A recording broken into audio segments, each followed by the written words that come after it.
ଦେଖନ୍ତୁ ଆଳୁ କାଟିକି ଧୋଇକି ପରିଷ୍କାର କରିଦେଇଛି। ପକୁଡ଼ି ବନେଇବା ଆଉ ଖାଇବା ପକୁଡ଼ି।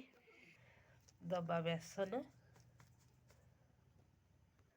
ଦବା ଲୁଣ ସ୍ୱାଦ ଅନୁସାରେ ଲୁଣ, ଦବା ହଳଦୀ ଗୁଣ୍ଡ, ଦବା କିଛି ଲଙ୍କା ଗୁଣ୍ଡ, କିନ୍ତୁ ଛୋଟ ଛୁଆ ଖାଇବେ ନା ରାଗରେ ଖାଇପାରିବେନି। ଦେଇଦବା କିଛି ପାଣି ଦେଇଦବା, ଭଲ ଭାବରେ ମିକ୍ସ କରିଦବା। ଦେଖନ୍ତୁ ଆମର ପକୁଡ଼ି ଛଣା ହେଉଛି।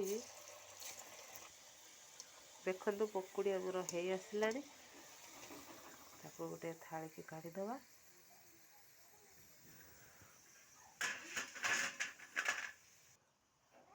ଗେଲା କ'ଣ ଖାଉଛୁ?